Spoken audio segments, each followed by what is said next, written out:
ஆசிரியர்களுக்கு வணக்கம். டெட் எக்ஸாமில் சைக்காலஜிலேருந்து அதிகமான கேள்விகள் இந்த பார்ட்லேருந்து வந்திருக்கு. தூண்டல், துலங்கல், தொடர்பு கோட்பாடுகள். ஆக்சுவலாக இது ஸ்டோரி பேஸில் தான் போகும். இதில் மொத்தம் 3 கோட்பாடுகள் இருக்குது. தார்டேக்கோட முயன்று தவறி கற்றல், பாவ்லோவோட ஆக்க நிலையுறுத்த கற்றல், நெக்ஸ்ட்டு ஸ்கின்னரோட செயல்படு ஆக்க நிலையுறுத்த கற்றல். ஓகே, இந்த டாப்பிக்லேருந்து எப்படியெல்லாம் கொஷின் கேட்டிருக்காங்க அப்படின்றத நான் உங்களுக்கு இப்போ காட்டுறேன். அதாவது ஓல்டு கொஷின் பேப்பர்லேருந்து அதை ஒரு கிளான்ஸ் பாருங்கள். இப்போ நான் உங்களுக்கு சாம்பிள் கொஷின் மட்டும்தான் காட்டுறேன். இதுக்கான ஆன்சர்ஸை நான் இப்போ சொல்ல மாட்டேன். இந்த கிளாஸ் முடிச்சதுக்கப்புறம் நீங்களே ஆன்சர் பண்ணுவீங்க. அதாவது இந்த 3 கோட்பாடுகள் முடிச்சதுக்கப்புறம் நீங்கள் ஆன்சர் பண்ணுவீங்க. கொஷின் நம்பர் 1, நிலைப்படுத்தப்படாத தூண்டல் இல்லாத போது, இது ஜஸ்ட்டு எப்படி கொஷின் கேட்டிருக்காங்க அப்படின்றதுக்காக மட்டும்தான் ஒரு கிளான்ஸ் பார்த்துக்கோங்க. நிலைப்படுத்தப்படாத தூண்டல் இல்லாத போது நிலைப்படுத்தப்பட்ட துலங்களின் இறுதியான சிதைவு மற்றும் படிப்படியான மறைதல் என்பது அழித்தல், மறுநிலையுறுத்தம், பிற்போக்கு நிலை, நிலையுறுத்தப்படாத துலங்கள். வலுவூட்டம் குறிப்பது பெரிய தூண்டலை பயன்படுத்துதல், சரியான துலங்களை திரும்ப செய்தல், சரியான துலங்களுக்கு பரிசீலித்தல், கற்றலில் பயன்களை பாதுகாத்தல். உட்காட்சி வழி கற்றல் கீழ்கண்ட உளவியலாளரின் பங்களிப்பாகும். அமெரிக்க உளவியலாளர், பிரெஞ்சு உளவியலாளர், கெஸ்டால்ட் உளவியலாளர், சீன உளவியலாளர். பழமை ஆக்க நிலையுறுத்தத்தில் தூண்டல் அளிக்கப்பட்ட வரிசை. முதலில் கட்டுப்படுத்தப்படாத தூண்டல், பிறகு கட்டுப்படுத்தப்பட்ட தூண்டல், கட்டுப்படுத்தப்பட்ட தூண்டலும் கட்டுப்படுத்தப்படாத தூண்டலும் ஒரே நேரத்தில், முதலில் கட்டுப்படுத்தப்பட்ட தூண்டல், பிறகு கட்டுப்படுத்தப்படாத தூண்டல், முதலில் கட்டுப்படுத்தப்படாத தூண்டல், பிறகு மீண்டும் கட்டுப்படுத்தப்படாத தூண்டல். என்னம்மா இது ஒன்றுமே புரியலையே அப்படின்னு நினைக்கிறீங்களா? இது ஒன்றும் இல்லை, ஜஸ்ட்டு நான் அந்த ஸ்டோரி சொல்லிவிட்டு எக்ஸ்பிளைன் பண்ணிட்டேன்னா இதுக்கு நீங்களே ஆன்சர் பண்ணிடுவீங்க. முயன்று தவறி கற்றலுக்கான கோட்பாட்டை வழங்கியவர் பாவ்லோ, மாஸ்லோ, தார்டெக், ஸ்கின்னர். இது மேட்சிட் கொடுத்துருக்காங்க. ஆக்க நிலையுறுத்தல், தொடர்பியல், செயல்படு ஆக்க நிலையுறுத்தல், அனுபவ கற்றல். இங்கே ஸ்கின்னர், கார்ல் ரோஜர்ஸ், பாவ்லோ, தார்டெக் இந்த ஆப்ஷன்லாம் கொடுத்துருக்காங்க. இது எது மேட்ச் ஆகும் அப்படின்றத பார்க்கலாம் பின்னாடி. இந்த கொஷின் ஆக்சுவலாக இப்போ நம்ம பார்த்துட்ருக்கோம் இல்லைங்களா, இது லாஸ்ட்டாக நடந்த டெட் எக்ஸாம், அதாவது 2025 கேட்டிருந்த கொஷின். நான் இப்போ சாம்பிளுக்கு ஒரு சில கொஷின் தான் காட்டியிருக்கேன். இப்போ இது எல்லாமே நாம் இப்போ பார்க்க போகிற டாப்பிக்கு ரிலேட்டடாக அவங்க கேட்டிருக்க கொஷின். இது மூலமாகவே உங்களுக்கு தெரியும் இப்போ நம்ம பார்க்க போகிற டாபிக் எவ்வளோ இம்பார்ட்டன்ட். ஏன்னா இந்த டாப்பிக்லேருந்து நிறைய கொஷின்ஸ் கேட்டுட்ருக்காங்க. நம்ம ஃபஸ்ட்டு யாரோட கோட்பாடை பற்றி பார்க்க போகிறோம்னா தார்டெக்கை தான் கல்வி உளவியலின் தந்தை அப்படின்னு சொல்கிறாங்க. இது ரொம்ப இம்பார்ட்டண்டான பாயிண்ட். கல்வி உளவியலோட தந்தை யாருன்னா தார்டெக். சரிங்களா? ஃபஸ்ட்டு இந்த தூண்டல் துலங்கல் கோட்பாடு அப்படின்னு சொல்கிறாங்கல்ல, இந்த தூண்டல்னா என்ன, துலங்கல்னா என்ன அப்படின்றது நமக்கு தெரியணும். தூண்டல்னா ஸ்டிமுலஸ், துலங்கல் ரெஸ்பான்ஸ். அதாவது கற்றலில் இருக்க ஒரு முக்கியமான உளவியல் கோட்பாடை தான் இந்த தூண்டல் துலங்கல் கோட்பாடுன்னு சொல்கிறாங்க. இப்போ ஒரு உயிரினம் இருக்குன்னு வச்சுக்கோங்களேன், அது செய்கிற செயல் அதை துலங்கல்னு சொல்லுவாங்க. அந்த செயலை செய்ய தூண்டுற காரணிக்கு பேர் தான் தூண்டல் அப்படின்னு சொல்கிறாங்க. ஒரு எக்ஸாம்பிள் சொல்கிறேன் கேளுங்களேன். இப்போ உங்களுக்கு நல்லா பசிக்குதுன்னு வச்சுக்கோங்க, ஒரு நல்ல அரோமா, ஒரு நல்ல வாசனை வந்ததுன்னா அது தூண்டல். அது உங்களை ஸ்டிமுலேட் பண்ணுது, அதாவது உங்களோட பசியை தூண்டுதுன்னு அர்த்தம். சரிங்களா? அப்போ துலங்கல்னா என்ன? உங்களுக்கு நல்லா பசிச்சிருச்சு, அது தூண்டுது, நீங்கள் உடனே சாப்பிடணும் அப்படின்ட்டு அந்த உணவை தேடி போகிறீங்கல்ல, கிச்சனுக்கோ சாப்பிட்ற இடத்துக்கோ போகிறீங்கல்ல, அதுக்கு பேர் தான் துலங்கல். அப்போ தூண்டல்னா என்னன்னா, நம்மளோட உணர்வுகளை தூண்டி அதை செயல்பட வைக்கிற வெளிப்புற காரணியை தான் தூண்டல்னு சொல்கிறாங்க. துலங்கல்னா அந்த தூண்டலுக்கு ரெஸ்பான்ஸ் பண்ணுறது, அதுக்கு பேர் தான் துலங்கல். இது ஜஸ்ட்டு தெரிஞ்சு மட்டும் வச்சுக்கோங்க. இது நம்ம கல்வி உளவியலில் எந்த மாதிரி உதவுது அப்படின்றத பார்க்கலாம். இப்போ தார்டெக் ஒரு ஆய்வு பண்ணார், ஒரு சோதனை பண்ணார். அந்த சோதனைக்கு அவர் எந்த உயிரினத்தை எடுத்துக்கிட்டாருன்னா பூனையை தான் எடுத்துக்கிட்டாரு. இப்போ நான் உங்களுக்கு அந்த ஸ்டோரி சொல்கிறேன். இந்த ஸ்டோரி சொன்னால் உங்களுக்கு ஈஸியாக புரியும். தார்டெக் என்ன பண்ணார்னா, நல்லா பசியாக இருக்க ஒரு பூனையை ஒரு பசில் பாக்ஸ்குள்ளே அடைச்சிட்டாரு. இப்போ ஒரு பாக்ஸ் இருக்குன்னா அது 4 பக்கமே கவர் ஆகிருக்கும் இல்லைங்களா, ஆனால் அந்த பாக்ஸு 3 பக்கம் மரத்தால் கவர் ஆகிருந்துச்சு, அதாவது மரச்சட்டத்தால் கவர் பண்ணியிருந்தாரு. ஒரு பக்கம் மட்டும் கம்பியால் அடைச்சிருந்தாரு. சரிங்களா? அந்த மாதிரி இருக்கிற ஒரு பசில்ஸ் பாக்ஸ்குள்ளே அந்த பூனையை அடைச்சிட்டாரு. அந்த பசில் பாக்ஸ்க்கு வெளியே ஒரு மீன் துண்டு வச்சுட்டாரு, அதாவது அந்த கம்பிக்கு கொஞ்சம் தள்ளி. ஒரு மீன் துண்டை வெளியே வச்சுட்டாரு. இப்போ பூனை எப்படி இருக்கு? ஆல்ரெடி அது ரொம்ப பசியா இருக்கா? அப்போ மீன் துண்டு வெளியே இருக்கு. இப்போ அந்த பூனைக்கு அந்த மீன் துண்டு வேணும். அது என்ன பண்ணும்? ஃபர்ஸ்ட் அதோட காலை வெளியே விட்டு அந்த மீன் துண்டை எடுக்க பார்க்குங்களா? அப்படி எடுக்க பார்க்கும்போது அதால எடுக்க முடியல. அது என்ன பண்ணும்? பெட்டியிலேருந்து வெளியே வரணும் அப்படின்றதுக்கு அந்த கம்பியை கடிக்கும். அந்த பாக்ஸையே சுற்றி சுற்றி வரும். நிறைய முயற்சி பண்ணும். இது மாதிரி அது நிறைய ட்ரை பண்ணும்போது தற்செயலாக என்ன பண்ணுன்னா, அந்த பாக்ஸை ஓப்பன் பண்ணுறதுக்கு ஒரு பட்டன் அது பக்கத்திலே இருக்கும். அந்த நெம்புகோலை வந்துட்டு அந்த பூனை தெரியாமல் அழுத்திடும். அதை அழுத்தின உடனே கதவு ஓப்பன் ஆயிரும். பூனை வெளியே வந்துட்டு அதோட உணவை எடுத்துக்குது. இதே மாதிரி ஒவ்வொரு டைமையும் இந்த பூனையை உள்ளே விடும்போது ஒவ்வொரு முறையும் இந்த தேவையில்லாத தவறுகள் குறையுது. ஒரு ஸ்டேஜில் அந்த பூனை என்ன பண்ணுதுன்னா, தப்பே இல்லாமல் அந்த பாக்ஸ்குள்ளே அடைச்சிட்டு வெளியே உணவு வச்ச உடனே அது கரெக்டாக அந்த பட்டனை ப்ரெஸ் பண்ணி வெளியே அதோட உணவை எடுத்துக்குது. இப்போ நான் ஒரு ஸ்டோரி சொன்னேன் இல்லைங்களா? இந்த ஸ்டோரியிலேருந்து என்ன தெரியுது? செயலோட முடிவு மகிழ்ச்சியாக இருந்துச்சுன்னா, அதாவது திருப்தியாக இருந்துச்சுன்னா, அந்த செயல் மீண்டும் மீண்டும் நடைபெறும். அது மட்டும் இல்லாமல் தவறுகள் குறைக்கப்பட்டு முழுமையடையும். தூண்டல் அப்படின்றது எது? தூண்டல்ன்றது அந்த பூனையோட பசி. அது மட்டும் இல்லாமல் வெளியே இருக்க உணவு, இது தூண்டல்னு சொல்லலாமா? துலங்கல், இதில் துலங்கல்னு என்ன சொல்லலாம்? அந்த பெட்டியிலேருந்து பூனை வெளியே வர்றதுக்கு நிறைய முயற்சி பண்ணதில்ல, அதுதான் துலங்கல். இதில் என்ன கற்றுக்குதுன்னா, பலன் தராத செயல்களை படிப்படியாக குறைச்சிரும். அதாவது அந்த சுற்றி சுற்றி வர்றது, கம்மியில் காலை வச்சு தள்ளுறது, இந்த மாதிரி தவறான முயற்சிகள் எல்லாமே கொஞ்சம் கொஞ்சமாக குறைஞ்சிரும். அதாவது தூண்டலுக்கும் துலங்கலுக்கும் இடையே ஒரு பிணைப்பு ஏற்பட்டு சரியான செயலை மேம்படுத்துது. இப்போ இந்த சோதனைக்கு பேர் தான் தார்டெக்கோட முயன்று தவறி கற்றல், அதாவது முயன்று தவறி கற்றல். இது மாணவர்களுக்கு எப்படி உதவுது அப்படின்னு சொல்லி பார்க்கலாம். அதாவது மாணவர்கள் ஒரு விஷயத்த மீண்டும் மீண்டும் செய்யும்போது எப்படி பக்குவப்படுறாங்க அப்படின்றத விளக்கறதுக்கு ஒரு சரியான வழி இது அப்படின்னு சொல்லி தார்டெக் நம்பினாரு. இவர் ஒரு அமெரிக்க உளவியலாளர், சரிங்களா? தூண்டலுக்கும் துலங்கலுக்கும் இடையே ஏற்படுற இந்த வலுவான இணைப்பு தான் கற்றல் அப்படின்னு சொல்லி சொன்னார். இவரோட இந்த கோட்பாடு தான் எஸ்ஆர் கோட்பாடு அப்படின்னு சொல்லி சொல்கிறாங்க. இது ரொம்ப இம்பார்ட்டன்ட். எஸ்ஆர் கோட்பாட்டை சொன்னது யாருன்னு கேட்டாலுமே தார்டெக் தான். முயன்று தவறி கற்றல், அவர் பயன்படுத்தின விலங்கு பேர் பூனை. ஓகேங்க, இப்போ இவர் முயன்று தவறி கற்றல் மூலமாக ஒரு சோதனையை நடத்திட்டாரு. இது மூலமாக அவர் மாணவர்களுக்கு, அதாவது இந்த சமுதாயத்துக்கு அவர் சொல்ல வர்றது என்ன, இந்த சோதனை மூலமாக என்ன விஷயம் வெளிப்படுது அப்படின்னு சொல்லி பார்க்கலாம். இது மூலமா இவர் 3 விதிகளை வெளியிட்டாரு. இந்த 3 விதிகளுமே ரொம்ப இம்பார்ட்டன்ட். அந்த விதிகளை பத்தி நம்ம பார்க்கலாம். இப்போ இந்த முயன்று தவறி கற்றலோட மைய கருத்து என்னன்னா, கற்றல் அப்படின்றது திடீர்னு நடக்காது. பல தோல்விகளுக்கு பிறகு படிப்படியாக ஏற்படுவது தான் கற்றல். ஒரு விஷயத்த டக்குன்னு கற்றுக்க முடியாது. அதை கற்றுக்கும் போது சின்ன சின்ன தோல்விகள் வரும்.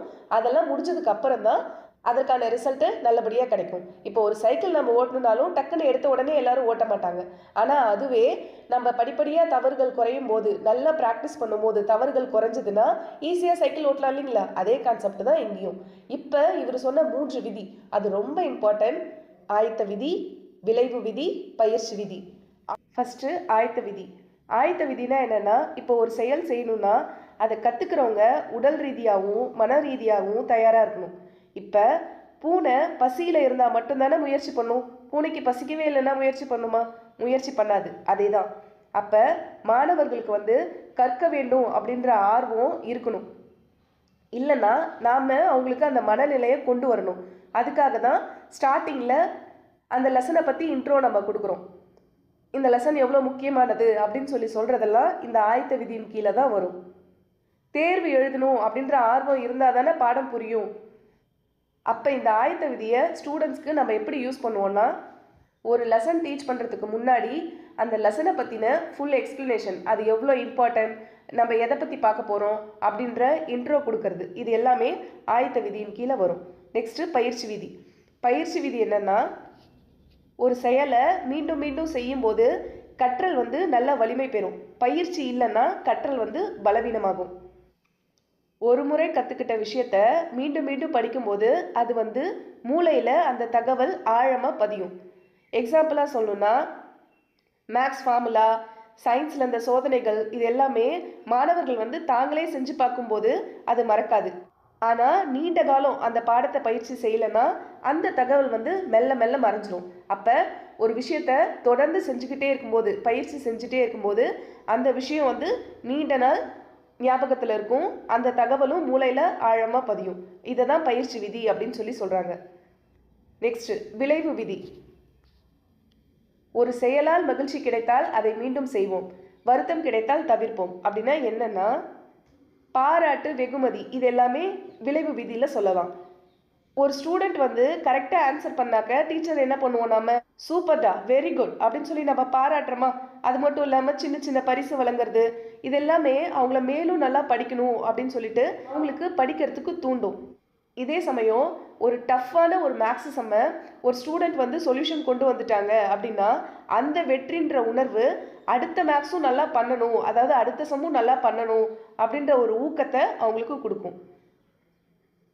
இதில் இந்த விளைவு விதியில் தண்டனையை தவிர்க்கணும். எப்படின்னா, ஒரு செயலில் தோல்வியோ இல்லை அவமானமோ கிடைச்சதுன்னா மாணவர்கள் வந்து அந்த பாடத்தின் மேலே வந்து ஒரு வெறுப்பு ஏற்படுறதுக்கு வாய்ப்பு இருக்குது. அதனால எதிர்மறையான விளைவுகள், அதாவது இந்த தண்டனை, அவமானப்படுத்துறது, இந்த மாதிரியான விளைவுகளை தவிர்த்துட்டு நேர்மறையான ஊக்கத்தை அளிக்கிறது இந்த விளைவு விதியோட அவசியமான ஒன்று. இதை தான் தார்டெக் சொல்லியிருக்காரு. அப்போ தார்டெக்கோடது 3 விதி இருக்கு: ஆயத்த விதி, பயிற்சி விதி, விளைவு விதி. சரிங்க, இப்போ இதனால மாணவர்களுக்கு என்னென்ன நன்மை ஏற்படும்? தார்டெக் சொல்ல வர்றது என்ன அப்படின்னா, தவறுகளை கண்டு அஞ்சாம மீண்டும் மீண்டும் சரியான விடை கிடைக்கிற வரைக்கும் முயற்சி பண்ணணும். அதற்கான மனப்பக்குவம் மாணவர்களுக்கு வளரும். தொடர்ந்து பயிற்சி செய்யறதுனால கஷ்டமான பாடம் கூட எளிமையாக புரிஞ்சுக்க முடியும். இந்த விதிகள்லாம் எதுக்கு உதவுது, எந்த திறனை மேம்படுத்த உதவுதுன்னா, விளையாட்டு, இசை, கணினி பயன்பாடு, கஷ்டமான சூத்திரங்களை படிக்கிறது போன்ற செயல்முறை சார்ந்த விஷயங்களில் மாணவர்கள் வந்து மிக விரைவாக தேர்ச்சி பெறறதுக்கு இந்த விதிகள் உதவுது. இப்போ நாம் இந்த லெசனில் என்ன பார்த்தோம்? கல்வி உளவியலின் தந்தை யார்? தார்டெக். அவர் சோதனைக்கு பயன்படுத்தின விலங்கு என்னது? பூனை. முயன்று தவறி கற்றலை சொன்னது யார்? தார்டெக். இவர் வந்து அமெரிக்க நாட்டை சேர்ந்தவர். நல்ல பசியோடு இருக்க பூனையை ஒரு பசில் பாக்ஸ்குள்ளே அடைச்சிட்டாரு. வெளியே பார்த்தீங்கன்னா அதுக்கான ஃபுட்டை வச்சுட்டாரு. ஒரு கருவாட்டு துண்டை வெளியே வச்சுட்டாரு. பூனை ரொம்ப முயற்சி பண்ணுது, அதால் திறக்க முடியல. ஒரு ஸ்டேஜில் யதார்த்தமாக பக்கத்தில் இருக்க பட்டனை ப்ரெஸ் பண்ணிடுது, கதவு திறந்துடுது. கதவு திறந்ததும் பூனை போய் ஃபுட்டை எடுத்துக்குது. இதே சோதனையை அடிக்கடி செய்யும்போது பூனைக்கிட்ட தவறுகள் குறையுது. ஒரு ஸ்டேஜில் பூனை தானாகவே பட்டனை ப்ரெஸ் பண்ணி வெளியே வந்து அதுக்கான ஃபுட்டை எடுத்துக்குது. இதுலேருந்து தார்டெக் என்ன சொல்ல வராருன்னா, ஒரு செயலை மீண்டும் மீண்டும் செய்யும்போது அந்த இடத்துல தவறுகள் குறையும், கற்றல் அதிகரிக்கும் அப்படின்னு சொல்கிறாரு. இதன் மூலமாக இவர் 3 விதியை சொல்கிறாரு. அதாவது ஆயத்த விதி. ஆயத்த விதிக்கு இன்னொரு பேர் வந்துட்டு தயார் நிலைன்னு கூட சொல்லலாம். அதாவது மாணவர்களோட ஆர்வத்தை தூண்டுறது. டீச்சர்ஸ் வந்துட்டு லெசனை ஸ்டார்ட் பண்ணுறதுக்கு முன்னாடி அது தொடர்பான கதைகள் சொல்லலாம், இல்லை ஏதாவது கொஸ்டின் ரைஸ் பண்ணி மாணவர்களை ஆன்சர் பண்ண வைக்கலாம். இது போல் மாணவர்களோட ஆர்வத்தை தூண்டுறது. லெசனை நடத்துறதுக்கு முன்னாடி மாணவர்களுக்கு ஏற்கனவே தெரிஞ்ச விஷயத்தோட தொடர்பு படுத்தியும் கற்றுக்க வைக்கலாம். இதுக்கு பேர் தான் ஆயத்த விதி அப்படின்னு சொல்கிறாங்க. நெக்ஸ்ட்டு பயிற்சி விதி. பயிற்சி விதினா மீண்டும் மீண்டும் செய்ய வைத்தல். இந்த பயிற்சி விதிக்கு இன்னொரு பேரும் இருக்குது, அதை நோட் பண்ணிக்கோங்க. பயிற்சி விதிக்கு இன்னொரு பேர் அலைவெண் விதி. இதை கேட்கறதுக்கும் சான்ஸ் இருக்குது. பயிற்சி விதிக்கு இன்னொரு பேர் அலைவெண் விதி. பயிற்சி விதினா ஒரு முறை கற்றுக்கிட்ட விஷயத்த மீண்டும் மீண்டும் படிக்கும்போது மூளையில் அந்த தகவல் வந்து நல்லா ஆழமாக பதியுது அப்படின்னு சொல்கிறாங்க. தேர்டு விளைவு விதி. கரெக்டாக ஆன்சர் சொன்னால் டீச்சர்ஸ் வந்து குழந்தைங்களை பாராட்டுறது. இதுதான் சரிங்களா? கல்வி உளவியலின் தந்தை யார்? முயன்று தவறி கற்றலில் சோதனைக்கு பயன்படுத்திய விலங்கு எது? தார்டெக் எந்த நாட்டை சார்ந்த உளவியலாளர்? முயன்று தவறி கற்றலில் தார்டெக் கூறிய 3 விதிகள் என்ன? இதெல்லாம் பேசிக்கான கொஷின். ஆனால் இதுவே எப்படி கொஷின் கேட்கறதுக்கு வாய்ப்பு இருக்குன்னா, கடினமான கணக்கை ஒரு மாணவர் தீர்க்கும்போது கிடைக்கும் அந்த வெற்றி உணர்வு அந்த கணக்கை செய்ய ஊக்கமளிக்கிறது. இது தார்டெக்கின் எந்த விதியை குறிப்பிடுகிறது அப்படின்னு கேட்டால் நமக்கு ஆன்சர் தெரியணும். என்னது? விளைவு விதி. ஏன்னா அது மகிழ்ச்சியான முடிவு தானே, அப்போ அது விளைவு விதியை குறிப்பிடுது. ஒரு முறை கற்ற விஷயத்தை மீண்டும் மீண்டும் படிக்கும்போது மூளையில் அந்த தகவல் ஆழமாக பதிகிறது. இது தார்டெக்கின் எந்த விதியை குறிப்பிடுகிறது அப்படின்னு கேட்டால் பயிற்சி விதி. தார்டெக்கோட 3 விதிகளையும் மெமரி பண்ணுறது ரொம்ப ஈஸி தான். ஃபஸ்ட்டு ஆயத்த விதி. நம்ம கிளாஸ்க்குள்ளே போனதுமே ஸ்டூடெண்ட்ஸாக ஆயத்தப்படுத்துவோம். அதாவது அந்த லெசனை அவங்களை எப்படி புரிய வைக்கலாம், அந்த லெசனை பற்றி இன்ட்ரோ கொடுப்போம். அப்போ அது ஆயத்த விதியாயிரும். நெக்ஸ்ட்டு பயிற்சி விதி. பயிற்சி விதினா அந்த லெசனுக்கு நிறைய டெஸ்ட் வைப்போம், மறுபடியும் பயிற்சி கொடுத்து அந்த லெசனில் இருக்க முக்கியமான கண்டென்ட் எல்லாத்தையும் குழந்தைங்களுக்கு புரிய வைப்போம். லாஸ்ட்டாக விளைவு விதி. அவன் நல்லா படிச்சிட்டானா அதோட ரிசல்ட் எங்கே தெரியும்? எக்ஸாம் பேப்பரில் தெரியும். அவன் நல்ல மார்க்ஸ் ஸ்கோர் பண்ணுவான், நம்ம அதுக்கு பாராட்டுவோம். அதுதான் விளைவு விதி. அப்போ இந்த 3 விதிகளையும் ஈஸியாக நமக்கே தெரியும். ஆயத்த விதி, பயிற்சி விதி, விளைவு விதி. அவ்வளோதான். இப்போ தார்டெக்கோட முயன்று தவறி கற்றல் முடிஞ்சுது. நெக்ஸ்ட்டு பாவ்லோ அவர்களோட ஆக்க நிலையுறுத்த கற்றல், அதை பற்றி பார்க்க போகிறோம். ஆக்சுவலாக இதுலேயுமே ஒரு இன்ட்ரெஸ்டாக ஒரு ஸ்டோரி இருக்குது. என்னென்னா, தார்டெக் அவரோட சோதனைக்கு பூனையை பயன்படுத்தினாருங்களா, ஆனால் பாவ்லோ இவரோட சோதனைக்கு நாயை பயன்படுத்தியிருக்காரு. இவரோட கோட்பாடு பேர் ஆக்க நிலையுறுத்தல். சரிங்களா? ஃபஸ்ட்டு இவர் சோதனை எப்படி பண்ணாரு அப்படின்றத பார்க்கலாம். ஆக்க நிலையுறுத்தம் அப்படின்னா என்ன? ஒரு தூண்டலுக்கு இயல்பாகவே கிடைக்கிற ஒரு துலங்கலை மற்றொரு தூண்டலோட தொடர்பு படுத்தி ஒரு துலங்கலை பெற வைக்கிறது தான். என்னம்மா மறுபடியும் தூண்டல் துலங்கல் அப்படின்னு சொல்லிட்டே இருக்க அப்படின்னு யோசிக்கலாம். நான் முன்ன சொன்னீங்களா, அதே தான். தூண்டல்னா நம்ம நல்ல பசியில் இருக்கும்போது ஒரு நல்ல வாசனை வந்ததுன்னா, ஒரு உணவோட வாசனை வந்ததுன்னா அதுதான் தூண்டல். துலங்கல்னா நம்ம உடனே அந்த சாப்பாடு இருக்கிற இடத்துக்கு தேடி போகிறது, அதுதான் துலங்கல். இன்னும் சிம்பிளாக இப்போ நம்ம பார்க்க போகிற கான்செப்டுக்கு ரிலேட்டடாக சொல்லணும்னா, ஒரு சிலருக்கு இந்த புளிப்பான விஷயங்களை பார்த்தா தானாகவே உமிழ்நீர் சுரக்கும். இந்த மாங்காய் ஆகட்டும், நெல்லிக்காய் ஆகட்டும், இதெல்லாம் கொஞ்சம் இடித்து உப்பு போட்டோம்னு வச்சுக்கோங்களேன், அந்த ப்ராசஸ் நடக்கக்குள்ளேயே நம்மள அறியாமலே உமிழ்நீர் சுரக்கும். அப்போ அந்த மாங்காய், அந்த புளிப்பாக இருக்கு இல்லைங்களா, அந்த நெல்லிக்காய், இதுதான் தூண்டல். அப்போ துலங்கல் அப்படின்னா நம்மள அறியாமலே உமிழ்நீர் சுரக்கிறது, இதுதான் துலங்கல். அப்போ தூண்டல் துலங்கல் அப்படின்னா என்னன்னு புரியுதுங்களா? ஏன்னா இதெல்லாம் எக்ஸாமில் கேட்பாங்க. இதுக்கான மீனிங் உங்களுக்கு தெரிஞ்சிச்சுன்னா நீங்கள் ஈஸியாக ஆன்சர் பண்ணிடலாம். பாவ்லோ சோதனைக்கு நாயை பயன்படுத்தினாரு அப்படின்னு சொல்லியிருந்தோம். இவர் ரஷ்ய நாட்டை சேர்ந்தவர். இவரை பற்றி ஒரு இன்னொரு இன்ஃபர்மேஷன் என்னென்னா, இவர் நோபல் பிரைஸ் வாங்கியிருக்காரு. எப்போனா 1904. பாவ்லோ நோபல் பிரைஸ் வாங்கினது 1904. அதாவது இவர் ஒரு மருத்துவத்திற்காக வாங்கியிருக்காரு. இந்த மாதிரி டாப்பிக்கில் எப்படி கொஷின் கேட்பாங்கன்னா, ஆக்க நிலையுறுத்த கற்றல் என்றால் என்ன அப்படின்னு வர்றதுக்கு வாய்ப்பு இருக்குது. அந்த சோதனையை செஞ்சது யார் அப்படின்னு கேட்கறதுக்கு வாய்ப்பு இருக்குது. அந்த சோதனைக்கு உட்படுத்தப்பட்ட விலங்கு எது அப்படின்னு கேட்க வாய்ப்பு இருக்குது. இந்த தூண்டல் துலங்கல் கோட்பாடு பற்றி விரிவாக கேட்கறதுக்கு வாய்ப்பு இருக்குது. இந்த மாதிரி கொஷின்ஸ் தான் கேட்பாங்க. இப்போ பாவ்லோ எப்படி சோதனை பண்ணாரு அப்படின்றத பார்ப்போம். பாவ்லோ சோதனைக்கு நாயை எடுத்துக்கிட்டாரு அப்படின்னு சொன்னாங்களா, அதே தான். பாவ்லோ அவரோட சோதனை கூடத்தில் ஒர்க் பண்ணிட்டு இருந்தார். அந்த டைமில் பாவ்லோவோட அசிஸ்டண்ட் என்ன பண்ணாருன்னா, அவர் வளர்க்குற ஒரு டாகுக்கு போயிட்டு சாப்பாடு வச்சார். இந்த சாப்பாடு வச்ச உடனே நாய்க்கு உமிழ்நீர் சுரந்தது. இதை பார்த்ததும் பாவ்லோ யோசிச்சார், இதை வச்சு நம்ம ஒரு சோதனை பண்ணால் என்ன அப்படின்னு சொல்லிட்டு. அடுத்த நாள்லேருந்து பாவ்லோ என்ன பண்ணாருன்னா, நாய்க்கு அவரே சாப்பாடு வச்சார். ஆனால் சாப்பாடு வைக்கும்போது ஒரு மணி ஓசையை எழுப்பினார். நாய்க்கு நார்மலாக உமிழ்நீர் சுரந்துச்சு. அடுத்த நாளும் மறுபடியும் சாப்பாடு வைக்கிறாரு. சாப்பாடு வைக்கிறதுக்கு முன்னாடி ஒரு மணி ஓசையை எழுப்பிட்டு சாப்பாடு வைக்கிறாரு. இதே போல் கண்டினியூஸாக செஞ்சுட்டே இருக்காரு. இவர் என்ன பண்ணுவாருன்னா, மணி ஓசையை எழுப்பிட்டு ஒரு நிமிஷம் கழிச்சு தான் சாப்பாடு வைக்கிறாரு. இந்த ப்ராசஸ் கண்டினியூஸாக நடந்துட்டுருக்கு. ஒரு சில நாட்கள் கழித்து மணி ஓசை மட்டும் எழுப்பிட்டு அவர் சாப்பாடு வைக்கல.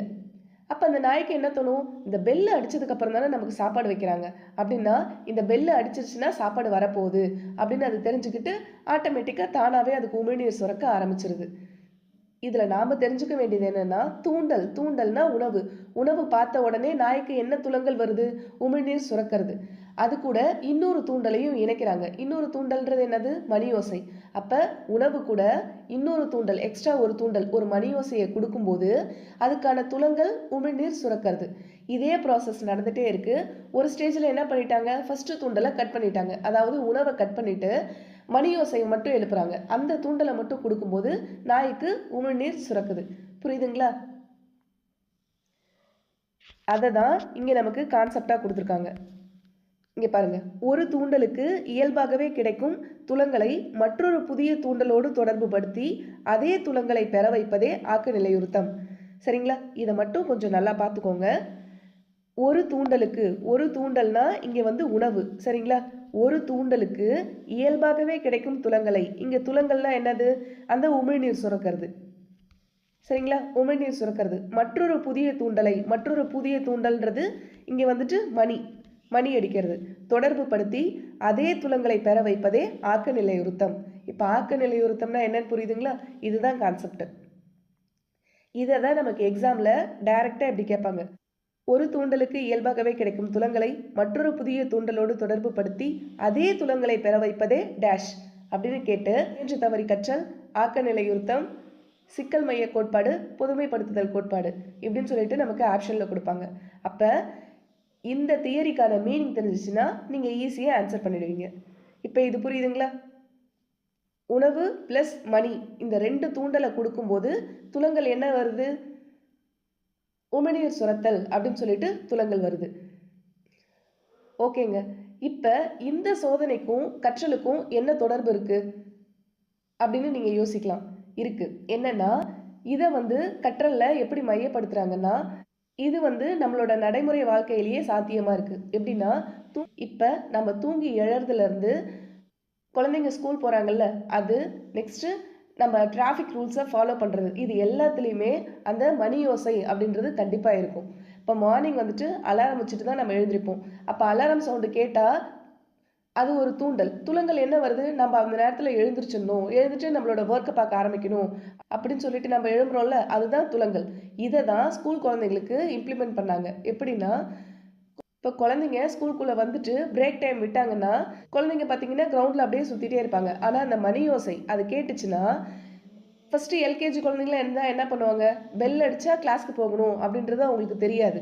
ஆனால் அந்த குழந்தைங்களுக்கு சொல்லி கொடுத்துக்கிட்டே இருக்கும்போது 3 மந்த்துக்கு அப்புறம் பாருங்கள், பெல்ல அடிச்சிருச்சுன்னா ஒரு செகண்ட் கூட யாருமே கிரவுண்டில் இருக்க மாட்டாங்க. எல்லாரும் கிளாஸ்க்குள்ளே போயிடுவாங்க. இப்போ புரியுதுங்களா? தூண்டலுக்கு ரிலேட்டடான துலங்கள் அங்கே நடக்குது. அப்போ மணியோசை கேட்டுச்சுன்னா கிளாஸ்க்குள்ளே இருக்கணும். இது போல் மணியோசைக்கு ஏற்ப அவங்களோட துலங்களை செயல்படுத்திட்டு இருப்பாங்க. இதில் இன்னொரு விஷயமும் இருக்குது. ஆசிரியர்கள் வந்து சிரிக்கிறது, அதாவது குழந்தைங்களை பார்த்துட்டு மென்மையாக புன்னகைக்கிறது, பாராட்டுறது, இது எல்லாமே ஒரு தூண்டல் தான் அந்த குழந்தைங்களுக்கு. அவங்களுக்கு வந்து துலங்கள் பாசிட்டிவாக இருக்கும். நல்லா படிக்கணும், அப்போ மிஸ் நம்மளை பார்த்துட்டு சிரிக்கிறாங்க, நம்மளை பார்த்து சந்தோஷப்படுறாங்க அப்படின்னக்குள்ள நம்ம இன்னும் மார்க்ஸ் நிறையா வாங்கணும் அப்படின்ற துலங்கள் வெளிப்படும். இது பாவ்லோவோட சோதனையின் கல்வியின் தாக்கம் சொல்லலாம். இப்போ டார்டெக்கோட முயன்று தவறி கற்றல்ல 3 விதி சொல்லியிருந்தாரு, ஞாபகம் இருக்குங்களா? ஆயத்த விதி, விளைவு விதி, பயிற்சி விதி. அதே போலயே பாவ்லோவும் அவரோட ஆக்க நிலையுறுத்த கற்றல்ல 5 விதிகளை சொல்லியிருக்காரு. அது என்ன அப்படின்றத பார்க்கலாம். உருவாதல் விதி, ஆக்க நிலையுறுத்தம் அழிந்து போதல், புதுமைப்படுத்துதல் விதி, வேறுபடுத்தி அறிதல், 2ஆம் நிலை ஆக்க நிலையுறுத்தம். என்னென்ன விதி இருக்கு அப்படின்றத மட்டும் தெரிஞ்சுக்கோங்க. உருவாதல் விதி, உருவாதல் விதினா கற்றல் வந்து தொடங்குற நிலை அப்படின்னு சொல்லலாம். அதாவது ஒரு இயற்கையான தூண்டலுக்கும் ஒரு நடுநிலையான தூண்டலுக்கும், இயற்கையான தூண்டல்னா உணவு, இயற்கையான தூண்டலுக்கும் நடுநிலையான தூண்டல்னா மணியோசை, இது ரெண்டுத்தையும் அடுத்தடுத்து கொடுத்துட்டே இருக்கும்போது இது ரெண்டுத்துக்கும் நடுவில் ஒரு கனெக்ஷன் உருவாகுது அப்படின்னு சொல்கிறாங்க. இதுதான் கற்றலோட முதல் நிலை. அதாவது மணி அடித்த உடனே கொஞ்ச நேரத்தில் நாய்க்கு உணவு தர்றது அப்படின்றது அது பழக்கமாயிருது. அப்போ அந்த இடத்துல 2 தூண்டலுக்கும் நடுவில் ஒரு துலங்கல் உருவாகுது. புரியுதுங்களா? இதுதான் உருவாதல் விதி. நெக்ஸ்ட்டு ஆக்க நிலையுறுத்தம் அழிந்து போதல். இது என்னன்னா, இப்போ கற்றல் ஏற்பட்டுருச்சு, அதாவது மணி அடித்தா உணவு கிடைக்கும் அப்படின்ற கற்றல் ஏற்பட்டுருச்சு. நாம் மணியோசை கொடுத்துட்டு சாப்பாடு கொடுக்காம விட்டுட்டா அந்த டாகுக்கு ஒரு 4 நாள் பாருங்களேன், மணியை மட்டும் அடிச்சுட்டு சாப்பாடு கொடுக்காம விட்டுட்டா ஃபஸ்ட்டு 2 நாள் அந்த டாக் என்ன பண்ணும்? சாப்பாடு கொடுப்பாங்க அப்படின்னு நினச்சிட்டு உமிழ்நீர் சுரக்கும். ஆனால் நம்ம சாப்பாடு கொடுக்காம விட்டுட்டோம்னா, மணியோசை கொடுத்துட்டு சாப்பாடு கொடுக்காம விட்டுட்டோம்னா அதுக்கப்புறம் வர நாட்களில் மணியோசை கொடுத்தாலும் அந்த டாகுக்கு உமிழ்நீர் சுரக்காது. அந்த அந்த தூண்டல் வந்து மெல்ல மறைஞ்சிட்டே போயிடும். அப்போ இதுதான் ஆக்க நிலையுறுத்தம் அழிந்து போதல். குறிப்பிட்ட இடைவெளியில் அந்த தூண்டல் இருந்துக்கிட்டே இருந்தால் தான் அதுக்கான துலங்கள் வெளிப்படும். இது கற்றலில் எப்படி ரிலேட் பண்ணலான்னா, மாணவர்கள் எவ்வளோதான் மார்க்ஸ், அதாவது 90+ மார்க்ஸ் வாங்கியிருந்தாலும் நாம் வந்து அப்ரிஷியேட் பண்ணாமல் நீ இவ்வளோ மார்க் அப்படின்னு சொல்லிட்டு அப்படியே எடுத்து கொடுத்துட்டோம்னா, பேப்பர் மட்டும் அப்படியே குழந்தைங்களுக்கு கொடுத்துட்டோம்னா, அந்த இடத்துல குழந்தைங்களுக்கு வந்து படிக்கணுன்ற ஆர்வமே இல்லாமல் போயிடும். ஃபஸ்ட்டு ஒரு 2 தாட்டி எதிர்பார்ப்பாங்க நம்மளை, மேம் நம்மளை பாராட்டுவாங்களா அப்படின்ற அந்த எதிர்பார்ப்பு இருக்கும். ஆனால் நம்ம எந்த ஒரு தூண்டலுமே இல்லாமல் ஜஸ்ட்டு பேப்பரை மட்டும் டிஸ்ட்ரிபியூட் பண்ணோம்னா குழந்தைங்களுக்கு நல்லா படிக்கணும் அப்படின்ற ஒரு துலங்கள் இல்லாமல் போயிடும். என்ன 90+ எடுத்தாலும் மேம் எதுவும் சொல்ல மாட்டேன்றாங்க, 20+ எடுத்தாலும் எதுவும் சொல்ல மாட்டேன்றாங்க, இதில் என்னடா அப்படின்ற மாதிரி குழந்தைங்களுக்கு அந்த மனநிலை வந்துடும்ல. அதுதான் அப்போ நம்ம தூண்டலை நிறுத்திட்டோம்னா ஆக்க நிலையுறுத்தம் அப்படின்றது அழிஞ்சு போயிடும். சரிங்களா? நெக்ஸ்ட்டு புதுமைப்படுத்துதல் விதி. புதுமைப்படுத்துதல் விதினா, ஒரு பழக்கம் அழிஞ்சு போனதுக்கப்புறம் கொஞ்சம் கேப் விட்டுட்டு மீண்டும் அதே தூண்டலை வழங்கலோம்னா, மறுபடியும் அதே மணியோசை கொடுத்தோம்னா அந்த டாகுக்கு மறுபடியும் உமிழ்நீர் சுரக்க தொடங்கும். அதாவது இப்போ அந்த கேப் விட்டுட்டு மறுபடியும் நம்ம மணியோசை கொடுத்துட்டு ஃபுட்டு கொடுத்துட்டே இருந்தோம்னு வச்சுக்கோங்க, கொஞ்சம் நாளையில் அந்த மணியோசை கேட்டாவே திருப்பியுமே அந்த டாகுக்கு உமிழ்நீர் சுரக்க ஆரம்பிச்சிடும். இது எதுக்காகனா கற்றல் வந்து முழுமையாக மறையல அப்படின்றதுக்கு தான் இது எக்ஸாம்பிள். அதாவது பழைய நினைவுகளோடு தொடர்பு படுத்துறது. 4th வேறுபடுத்தி அறிதல். வேறுபடுத்தி அறிதல் அப்படின்னா, நாம் கொடுக்குற மணியோசைன்ற தூண்டலை ஒத்திருக்கிற மற்றொரு தூண்டலை கொடுத்தாலும் உமிழ்நீர் சுரக்கிறது.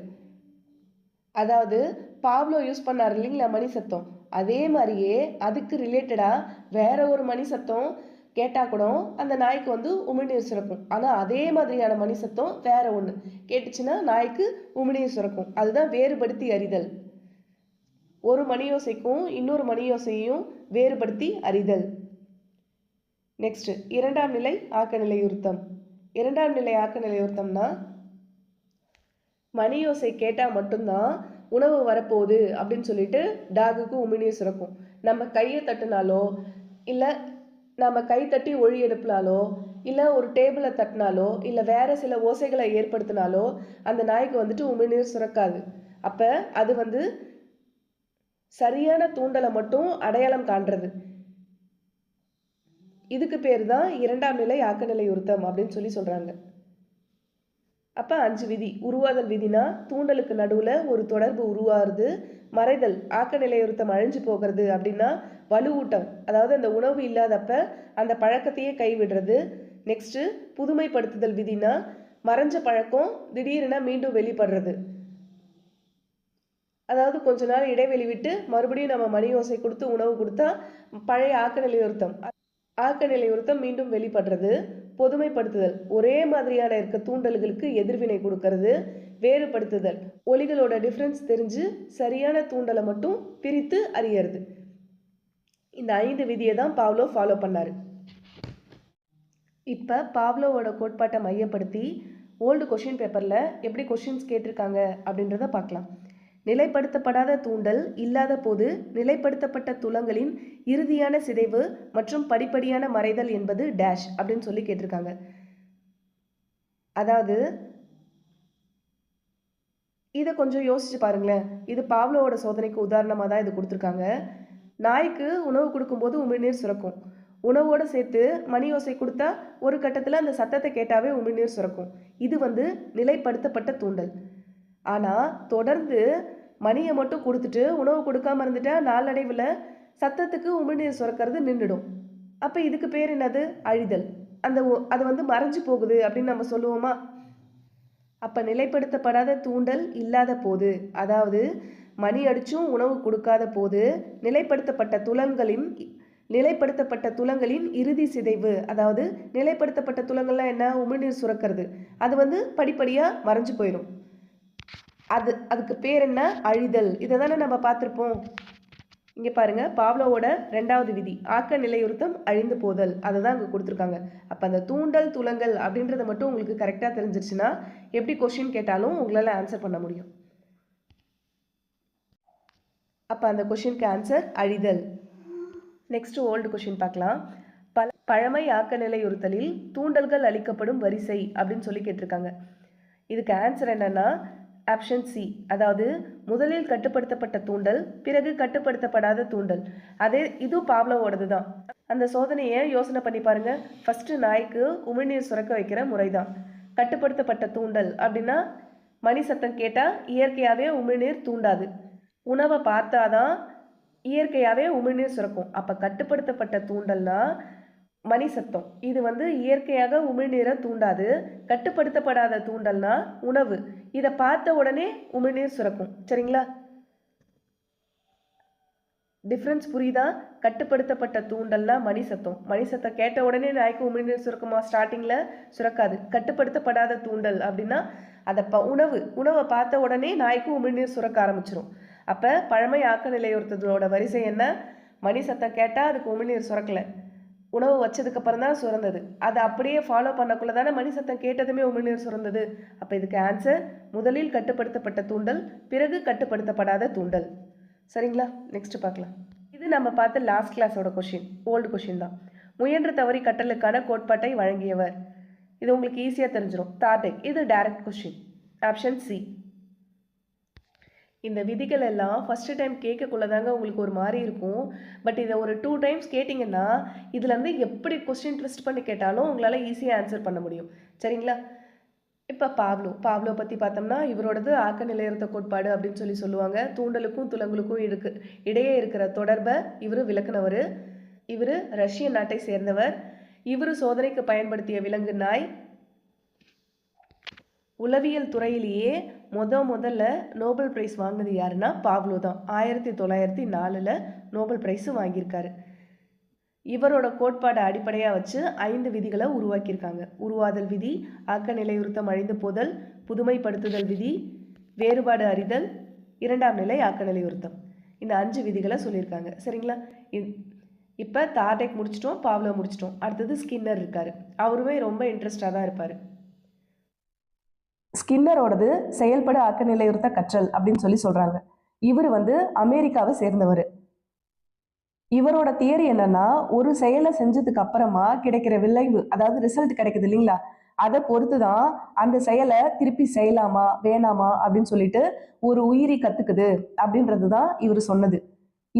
இவரோட பரிசோதனைக்கு என்ன விலங்கை பயன்படுத்தினாருன்னா வெள்ளை எலி. இதை என்ன சொல்லுவாங்கன்னா ஸ்கின்னரோட பெட்டி பரிசோதனை அப்படின்னு சொல்லி சொல்லுவாங்க.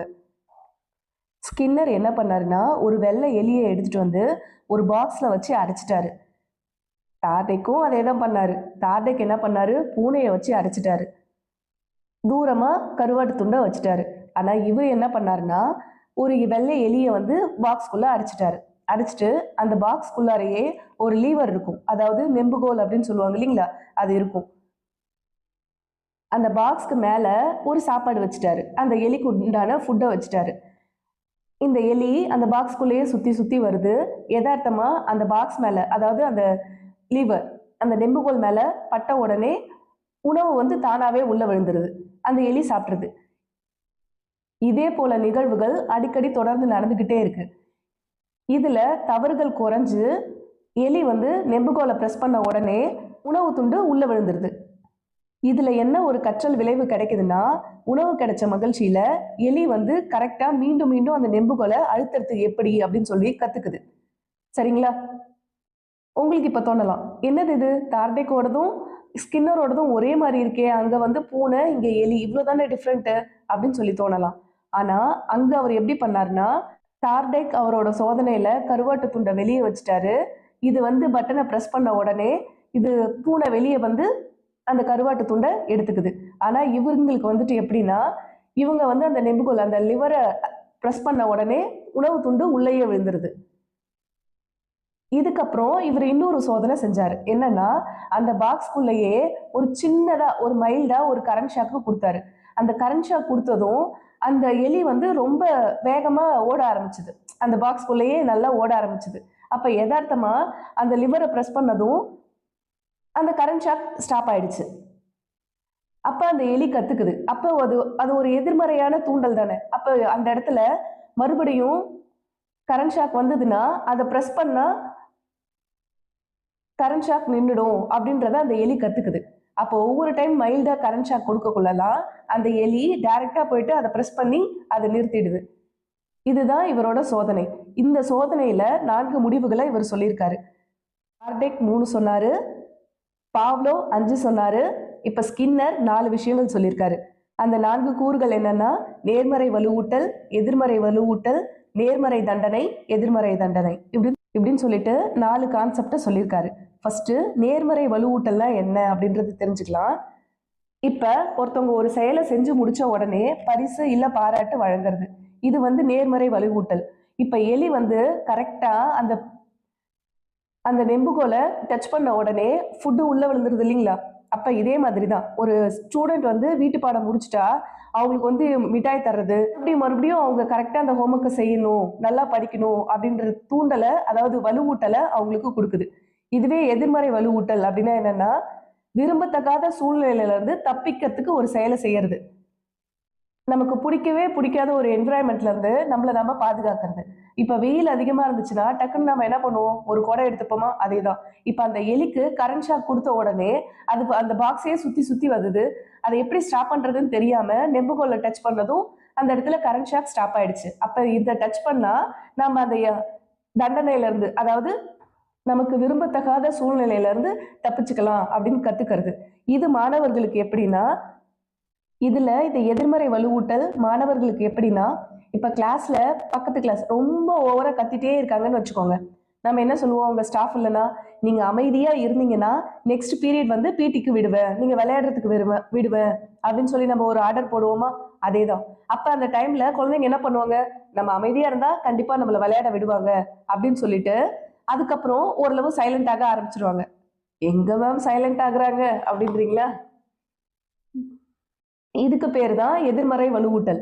அதாவது மாணவர்களுக்கு தனக்கு பிடிக்காத இல்ல ஒரு சங்கடமான சூழ்நிலையில இருந்து தப்பிக்கிறதுக்கு ஒரு நல்ல செயலை செய்ய கத்துக்கிறதுக்கு பேர் தான் எதிர்மறை வலுவூட்டல். புரியுதுங்களா? இதுக்கெல்லாம் மீனிங் உங்களுக்கு சரியா புரியணும். ஏன்னா இதை பேஸ் பண்ணி கொஸ்டின் கேட்பாங்க. அதுக்காக தான் நான் சொல்றேன். அப்ப விரும்பத்தகாத சூழ்நிலையில இருந்து தப்பிக்கிறதுக்கு ஒரு செயலை செய்யறதுக்கு பேர் தான் எதிர்மறை வலுவூட்டல்.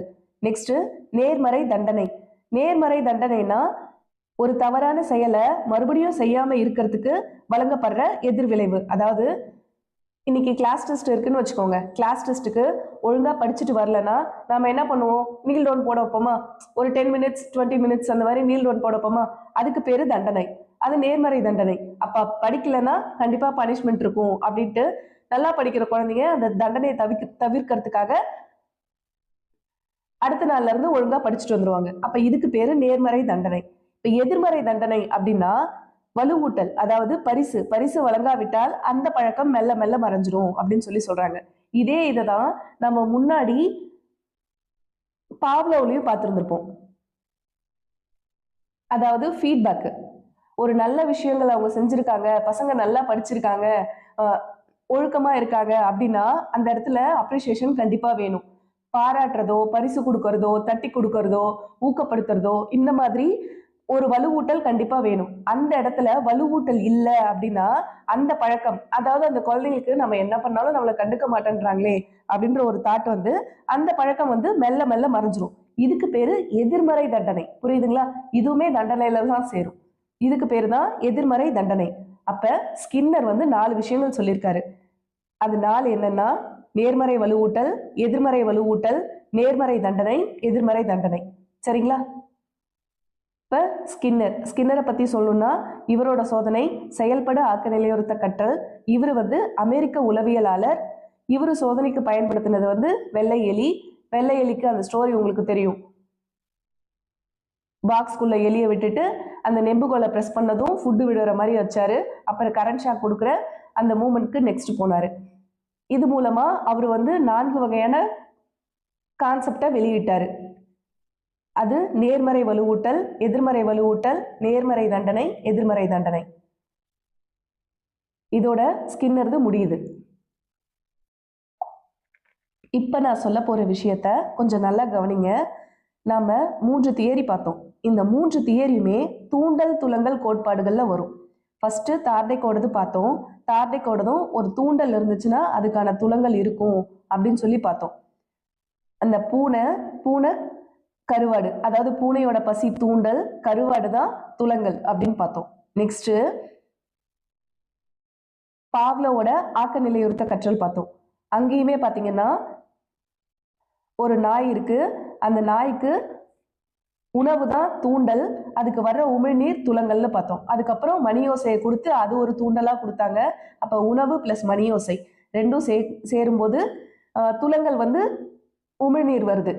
அப்ப ஒரு தூண்டலை மட்டும் எடுத்துட்டா, ஒரு தூண்டல்னா என்னது, உணவை மட்டும் எடுத்துட்டு மணியோசை மட்டும் கொடுத்தா அந்த இடத்துல துலங்கல் வெளிப்படுது அப்படின்னு சொல்லி பார்த்தோம். அப்ப அதுவும் தூண்டல் துலங்கல் கோட்பாடுல வந்துடும்.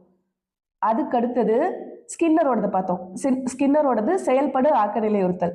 இதுலயுமே அதே தான், தூண்டல். தூண்டல்ன்றது அந்த எலியோட பசி சொல்லலாம், துலங்கல் அப்படின்றது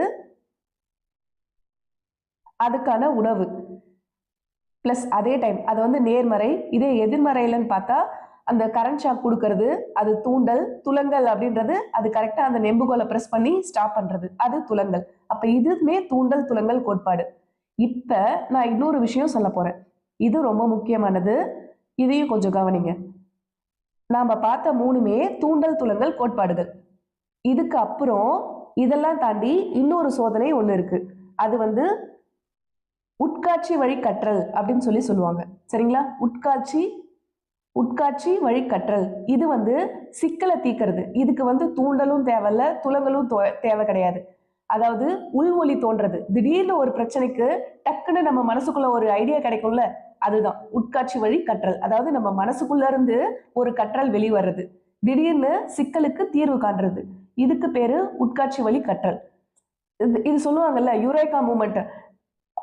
இந்த ஆர்கிமிடிஸ் சயின்ஸ்ல ஒரு ஐடியா தோன்றின உடனே யுரேகா யுரேகான்னு கத்துவாங்க இல்லைங்களா, அந்த மூமெண்ட் தான் இங்க உட்காட்சி வழி கற்றலுக்கு ரிலேட்டடா சொல்லலாம். இதுக்குமே ஒரு ஸ்டோரி இருக்கு. அதாவது இந்த உட்காட்சி வழி கற்றல் இதை வந்து பரிசோதனை செஞ்ச ஒரு பேரு கோலர். இப்ப கோலரோட பரிசோதனையில அவர் யூஸ் பண்ண விலங்கு பேர் என்னன்னா சுல்தானா அப்படின்ற ஒரு அறிவுள்ள சிம்பன்சி குரங்கை வச்சுதான் இவர் இந்த பரிசோதனையை செஞ்சாரு.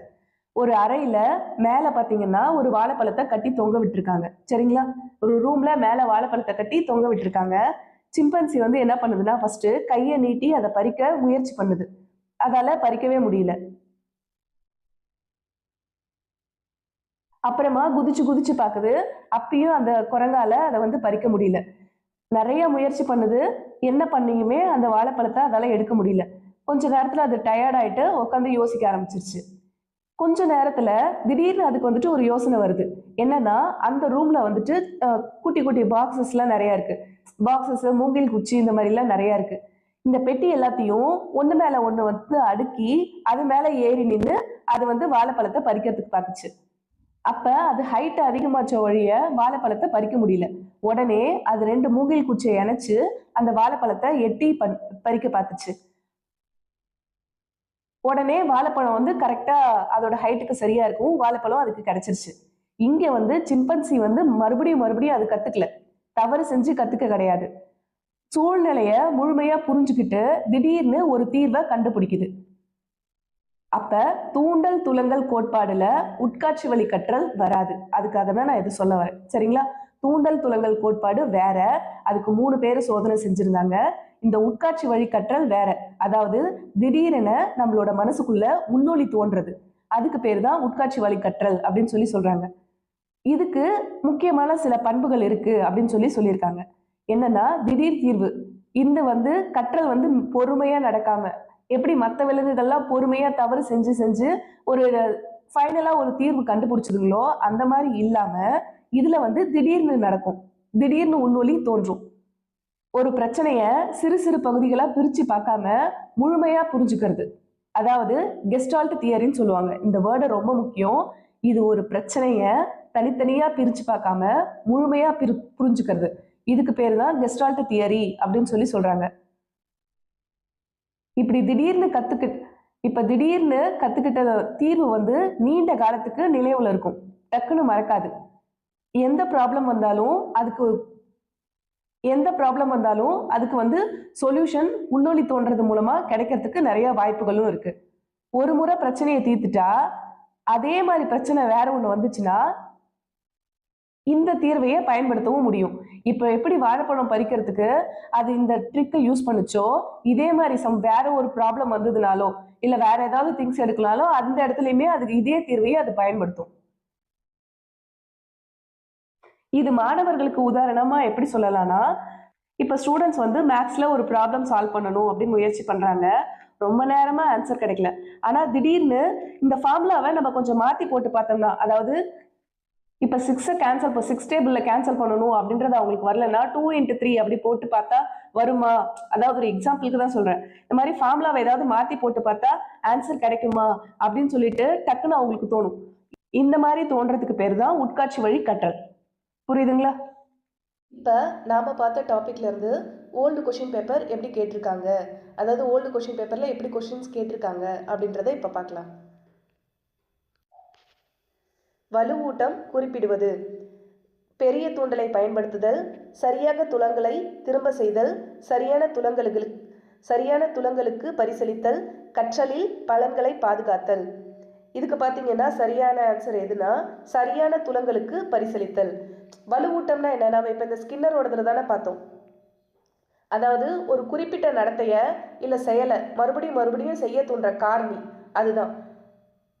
இங்கே நமக்கு நேர்மறை வலுவூட்டமா எதிர்மறை வலுவூட்டமான்னு கொடுக்கல. வலுவூட்டம்னா என்ன அப்படின்றது மட்டும்தான் கொடுத்துருக்காங்க. ஒரு சரியான செயலை செஞ்சோம்னா ஒரு பரிசு, அதாவது ஒரு மாணவர்கள் ஒரு கரெக்டான ஒரு நல்ல செயலை செஞ்சாக்க பரிசு இல்லை பாராட்டு இதை நம்ம கொடுப்போமா? இதுதான் இங்கே ஒரு வலுவூட்டம் அப்படின்னு சொல்லி சொல்கிறாங்க. எதுக்காக அதை செய்கிறோம்? அந்த பரிசு அந்த பாராட்டு அப்படின்றது தான் அந்த குழந்தைங்க அந்த நல்ல விஷயத்த மறுபடியும் செய்யறதுக்கான ஒரு ஊக்கம். அப்போ வலுவூட்டம் அப்படின்றது குறிக்கிறது சரியான துலங்களுக்கு பரிசளித்தல். சரிங்களா? உட்காட்சி வழி கற்றலில் கீழ்கண்ட உளவியலாளரின் பங்களிப்பாகும். இது நான் சொல்லியிருப்பேன். கெஸ்டால்ட் உளவியலாளர் நான் முன்னையே சொன்னேன் இல்லைங்களா? இந்த உட்காட்சி வழி கற்றல் கோலர் வந்து பண்ணாரு. அவர் பயன்படுத்தின விலங்கு எதுனா சிம்பன்சி. சுல்தானா அப்படின்ற ஒரு குரங்கை வச்சு அவர் வந்து சோதனையை பண்ணாரு அப்படின்னு சொல்லி பார்த்தோம் இல்லைங்களா? இந்த கெஸ்டால்ட் உளவியலாளர்கள் இவங்க எல்லாருமே, அதாவது இந்த கோலர் இவங்க எல்லாமே பார்த்தீங்கன்னா முழுமை காட்சி கோட்பாட்டுக்கு கீழே வருவாங்க. கோலர் மட்டும் இல்லை, இன்னும் ஒரு சில உளவியல் அறிஞர்கள் எல்லாமே கெஸ்டால்ட் உளவியல் அறிஞர்கள்னு சொல்லி அழைக்கப்படுறாங்க. ஏன்னா இவங்கெல்லாம் முழுமை காட்சி கோட்பாடுகளை சார்ந்தவங்க. இதை பற்றின டீட்டெயில் நம்ம பின்னாடி பார்ப்போம். அப்போ இந்த உட்காட்சி வழி கற்றல்ல எந்த உளவியலாளரோட பங்களிப்பு இருக்குன்னா கெஸ்டால்ட். இங்கே வந்து தமிழில் தப்பாக கொடுத்துருக்காங்க, ஜெஸ்டால்ட்னு கொடுத்துருக்காங்க. ஆக்சுவலாக இது கெஸ்டால்ட், கே வரும். சரிங்களா? அப்போ இதுக்கு ஆன்சர் ஆப்ஷன் சி. இப்போ நம்ம பார்த்த கிளாஸையே இந்த மாதிரியும் கேட்க சான்ஸ் இருக்குது. பொருந்தாததை தேர்ந்தெடு அப்படின்னு சொல்லி கொடுத்துட்டு டார்டெக்கின் முயற்சி தவறி கற்றல், ஸ்கின்னரின் செயல்படு ஆக்கநிலையுறுத்த கற்றல், பாவ்லோ ஆக்கநிலையுறுத்த கற்றல், கோலரின் உட்காட்சி வழி கற்றல் அப்படின்னு சொல்லி கொடுத்தாங்கன்னா இதில் எது பொருந்தாததாக இருக்கும்? நீங்கள் கோலரோட உட்காட்சி வழி கற்றல் அப்படின்னு நீங்கள் ஆன்சர் நினச்சிங்கன்னா நீங்கள் கரெக்டாக கெஸ் பண்ணியிருக்கீங்கன்னு அர்த்தம். ஏன்னா மற்ற மூணுமே தூண்டல் துலங்கல் கோட்பாடுகளோட சம்மந்தப்பட்டது. ஆனால் இந்த கோலரோடது உள்ளொலி தோன்றதோட சம்மந்தப்பட்டது. இவங்க வந்துட்டு கெஸ்டால்ட் உளவியல் அறிஞர்களுக்கு கீழே இவங்க வருவாங்க. சரிங்களா? அப்போ அதுக்கு ஆன்சர் கோலரோட உட்காட்சி வழி கற்றல். இப்போ நம்ம பார்த்த இந்த சைக்காலஜி கிளாஸை டெஸ்ட் எழுதலாம். இந்த டெஸ்ட் முடிச்சதுக்கப்புறம் அடுத்தடுத்த கிளாஸ் கண்டினியூ ஆகும். சரிங்களா? நாளைக்கு கண்டிப்பாக டெஸ்ட் இருக்குது. நாளைக்கு நைட்டு 8 மணிக்கு உங்களுக்கு கொஷின் பேப்பர் நான் சென்ட் பண்ணிடுறேன். டெஸ்ட்டுக்கு ரெடி ஆகிக்கோங்க. நல்லதே செய்வோம், நல்லதே நடக்கும். நன்றி.